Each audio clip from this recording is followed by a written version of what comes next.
solving this absolute value inequality. So again, you have to get the absolute value by itself. So I've got to divide both sides by 2. So I get absolute value of negative x plus 3 is greater than negative 1. I did not flip the sign because I divided by a positive number. So now absolute value is always positive, right? Always positive. Oops, not number. Always positive. Positive number. Right? So it's always going to be greater than this negative 1. So that would be all real numbers, right? All real numbers.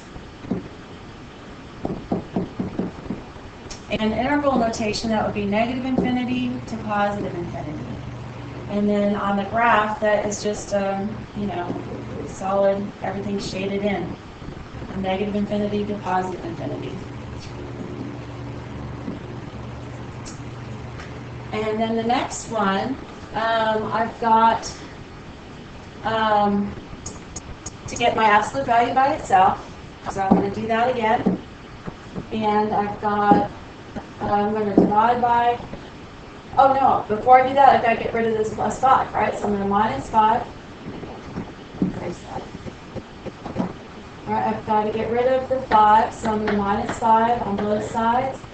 So I have 3 times the absolute value of x minus 1 is less than 12. All right, now I have to get rid of the 3. So I divide by 3. So that gives me that, and I get absolute value of x minus 1 is less than 4.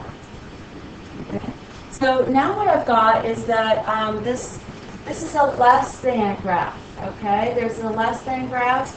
So I can divide this into 2 separate equations, or I can put it in the nest, put what's in the middle in the nest there. So I'm going to take all this, x minus 1, and it has to be less than 4, and it has to be greater than negative 4. And you can write these separately or together like that. So now I just get the x by itself, and I'm going to by adding 1 to both all the way around. So I get negative 3 is less than x, which is less than 5. And so my interval is from negative 3 to 5.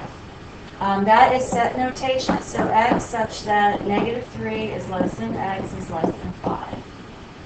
And then that would be open circles, right, at 3, or negative 3, an open circle at 5, and everything in between.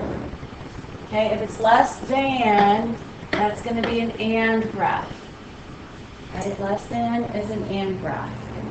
And I got rid of the absolute value here by writing, I've got these 2 inequalities.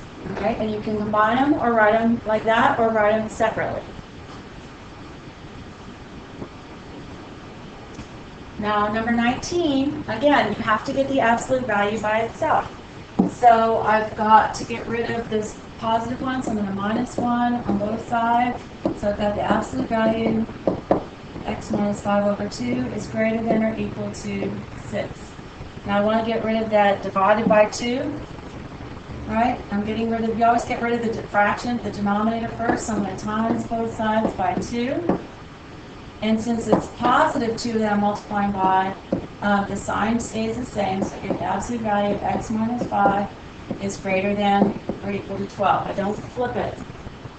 Now I can get rid of my absolute value by writing my 2 inequalities. Okay, so I've got what's inside here, everything inside. X minus 5 is going to be less than or equal to negative 12, right, going this way. This could be an or, greater, so it's going to be an or graph, right, going like that. So x minus 5 is less than negative 12, or x minus 5 is greater than or equal to positive 12. Just basically this exact thing without the absolute value. What you started with goes over here. On the right hand side, and then I'm going to add 5 to get the x by itself. So I get here, I get x is less than or equal to negative 7. And here I add 5, so I get x is greater than 17. Okay, so interval notation, I'm going to hold off on for a second. I'm just going to make the graph. All right, so here's my negative 7, here's my positive 17. These are closed circles because of this equal sign here. All right, this means it's a closed circle. Close, close, and it's pointing left, so I'm going to go left. This one is pointing right, so it's greater than 17. Okay, and then now I can see, oh, this one goes to negative infinity, this goes to positive. These are my two intervals. So I've got negative infinity to negative 7. Oh, it includes it, so that should be a bracket.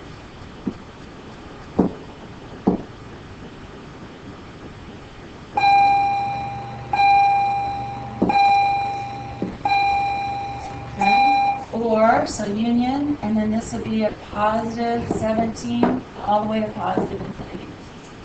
Okay. And then set notation, I've got x, and I got x is less than or equal to negative 7. And x is greater than or equal to 17. Alrighty.